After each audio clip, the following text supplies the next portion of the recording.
Hello guys, this is Mukesh. तो एक बार फिर से आप सभी का स्वागत है हमारे चैनल में जिसका नाम फिर तड़का। तो देखो यार, एक कॉमन क्वेश्चन था तो काफ़ी आ रहा था, कमेंट्स में भी आ रहा था और मेरे पास काफ़ी मैसेज भी आए थे इस क्वेश्चन को लेके। सर, जो CSIR नेट में सेक्शन ए होता है उसकी तैयारी कैसे करें, क्या उसकी तैयारी करें या ना करें? ठीक है, मैं पहले तुम्हें अपना बता देता हूँ, फिर मैं बताऊँगा तुम्हें तैयारी करनी चाहिए या नहीं करनी चाहिए।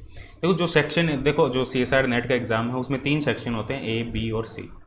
ठीक है, जो ए सेक्शन होता है वो रीजनिंग सेक्शन होता है जो 30 मार्क्स का होता है। बी सेक्शन होता है हमारा फिजिक्स होता है और सी सेक्शन भी हमारा फिजिक्स होता है। ये टोटल 170 मार्क्स का होता है। टोटल 200 मार्क्स का हमारा एग्जाम होगा। ठीक है, टोटल 200 मार्क्स का एग्जाम होगा, 30 और 170। अब जो सेक्शन ए है वो रीजनिंग पार्ट है, सेक्शन बी है 170 जो फिजिक्स का पार्ट है, जो BSc और MSc फिजिक्स होती है। अब देखो इसमें क्या है, मैं अपना बता देता हूँ। जब मैंने सेकंड अटैम्प्ट दिया था, अपना सेकंड अटैम्प्ट में मेरे सेक्शन ए में लगभग 12 मार्क्स थे और बाकी फिजिक्स के मार्क्स थे। ठीक है, और मेरा सिर्फ LS हुआ था जब मैंने फर्स्ट अटैम्प्ट दिया था, सॉरी सेकंड अटैम्प्ट दिया था जब मेरा LS हुआ था। और जब मैंने सेकंड अटैम्प्ट दिया था तो मेरे सेक्शन ए में सिर्फ 5 मार्क्स थे और मेरे फिजिक्स में 105 मार्क्स थे। ठीक, और मेरे टोटल 110 थे, तब मेरा JRF हुआ था। तो यहाँ से देख के तुम ये अनुमान लगा सकते हो भाई सेक्शन ए ही तुम्हारा सिलेक्शन नहीं करवाता। तुम्हारा जो सिलेक्शन करवाता है वो फिजिक्स सिलेक्शन करवाएगा, जो तुम्हारा सब्जेक्ट है वो सिलेक्शन करवाएगा। हाँ, सेक्शन ए मैटर करता है। सेक्शन ए यदि तुम्हारा फिजिक्स में स्कोर बहुत, जैसे मेरा LS हुआ था जब, तो उसमें सेक्शन ए में मेरे 12 नंबर थे और फिजिक्स में थोड़े कम थे। ठीक है, 12 नंबर की वजह से वो LS हो गया था। ठीक है, तो कहीं ना कहीं सेक्शन, जब तुम फिजिक्स में कहीं ना कहीं कमज़ोर पढ़ रहे होते हो तो सेक्शन ए तुम्हारा सिलेक्शन करवाता है। और ज़रूरी नहीं सेक्शन ए ही तुम्हें हमेशा सिलेक्शन करवा के देगा। मेन जो मुद्दा है वो फिजिक्स का ही है। 170 मार्क्स सेक्शन ए के जो मार्क्स है वो 15% है। जो सेक्शन ए का कंट्रीब्यूशन है 15% और जो बाकी 85% है वो तुम्हारा फिजिक्स है। और 85%, और तुम्हें जो JRF के लिए जो स्कोर करना होता है वो अराउंड 50% स्कोर करना होता है। ठीक है, अराउंड 50%। 200 में से हम 50% की बात कर रहे हैं, 277 में से बात नहीं कर रहे। 200 में से हमें 50% स्कोर करना होता है एक JRF लेने के लिए, मतलब 100 मार्क्स हमें स्कोर करना होता है। अब 170 में से 100 और 30 में से तुम कितना ला सकते हो। ठीक है, वो डिपेंड करता है ओवरऑल कंट्रीब्यूशन। हम पर्टिकुलर ये नहीं कह सकते भाई सेक्शन ए को बहुत अच्छे से करके जाएंगे तो हमारा JRF या नेट हो जाएगा, और सेक्शन ए को हम छोड़ के जाएंगे तो हमारा नेट या JRF हो जाएगा। ऐसा कुछ नहीं है यहाँ पे।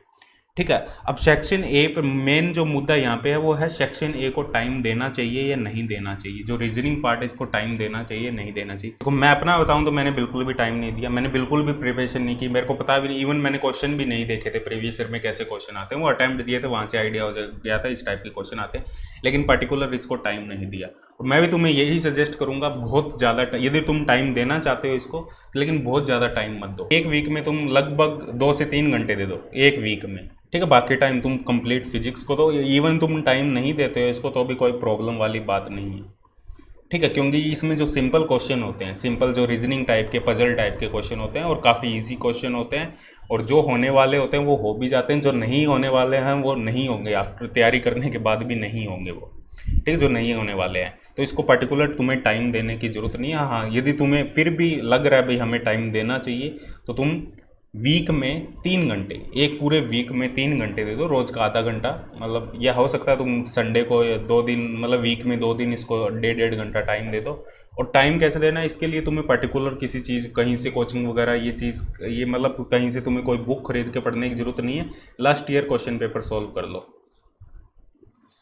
ठीक है, जो प्रीवियस ईयर क्वेश्चन पेपर है उनको सॉल्व कर लो सेक्शन ए के लिए, और ज़्यादा बहुत ज़्यादा टाइम देने की जरूरत नहीं है। ये सिलेक्शन तुम्हारा, देखो फिजिक्स में कम मार्क्स रह जाते हैं तो ऑब्वियसली सेक्शन ए हम मानते हैं भाई सेक्शन ए सिलेक्शन करवाते हैं। देखो यार, तुम MSc के स्टूडेंट हो, MSc फिजिक्स पढ़ रहे हो, ठीक है, पजल्स वगैरह यार तुम 7th 8th क्लास का ये जो पेपर, ये जो लेवल है, ये 7th 8th क्लास का लेवल है। ठीक है, और यही नहीं कर पाओगे तो क्या कर पाओगे? एट द टाइम ही कर लो इसको, जब अटैम्प्ट करो, पेपर को अटैम्प्ट करो तब भी इसको सॉल्व करो। अदरवाइज इसको बहुत ज़्यादा फालतू टाइम देने की जरूरत नहीं है। ऐसा ना तुम अपनी फिजिक्स को छोड़ के रोज़ के 3 घंटे तुम सेक्शन ए पे लगे हुए हो, ऐसा नहीं करना तुम्हें। वीक में 2 दिन, और वो भी 1-1 घंटा या 1.5-1.5 घंटा दे दो, वो भी प्रीवियस ईयर क्वेश्चन को सॉल्व कर लो। बहुत ज़्यादा तुम्हें टाइम इन्वेस्ट करने की जरूरत नहीं है। तुम अपना जो पूरा फोकस है वो फिजिक्स पे रखो। और तुम MSc फिजिक्स के स्टूडेंट हो, ऐसे क्वेश्चन तुम आराम से कर सकते हो। 8 9 लेवल के क्वेश्चन है, 10th लेवल के क्वेश्चन है, ये कोई ज़्यादा वो बहुत ही हाई लेवल के क्वेश्चन नहीं आते इसमें। ठीक है, तो पर्टिकुलर टाइम मत दो। यदि नहीं दोगे तो भी काम चलेगा, और देना चाहते हो तो बहुत ही लिमिटेड टाइम दो। ठीक है, वीक में 3 घंटे, मैक्सिमम 3 घंटे दे दो बस, इससे ज़्यादा तुम्हें टाइम देने की जरूरत नहीं। ये पर्टिकुलर वीडियो यार मैंने इसलिए बनाई क्योंकि काफ़ी लोग पूछ रहे थे सर आपने क्या किया सेक्शन ए में, आपने कहाँ से तैयारी की, कैसे तैयारी की सेक्शन ए के लिए। मैंने कोई तैयारी नहीं की सेक्शन ए के लिए, मैंने जस्ट जब एग्ज़ाम में बैठते थे तभी देखते थे ये क्वेश्चन है, ये क्वेश्चन है, ऐसे ऐसे मतलब पजल होती है, ठीक है। और एग्ज़ाम भी जब अटैम्प्ट करो, ये भी मैं बता दूं, जब एग्ज़ाम भी अटैम्प्ट करो सेक्शन ए को मैक्सिमम 30 मिनट दो, मैक्सिमम 30 मिनट। वो स्टार्टिंग के दे दो तुम, लास्ट के दे दो, कैसे भी तुम्हारे ऊपर डिपेंड करता है, ठीक है। मैक्सिमम 30 मिनट से ज़्यादा सेक्शन ए को मत दो, ठीक है। स्टार्टिंग में 30 मिनट दे दो और क्वेश्चन जो हो रहे हैं वो करते रहो, जो नहीं हो रहे छोड़ दो, ठीक है। क्योंकि तुम्हारे पास पूरा 2.5 घंटे फिजिक्स को दो, मैक्सिमम 30 मिनट इसको दो, और मैक्सिमम जो 2.5 घंटे हैं बचे हुए वो 2.5 घंटे में तुम फिजिक्स को दो। फिर भी कोई डाउट हो तो तुम कमेंट्स करके पूछ सकते हो, और तुम डायरेक्ट मैसेज भी कर सकते हो, ठीक है। तुम्हें पता है व्हाट्सअप नंबर वगैरह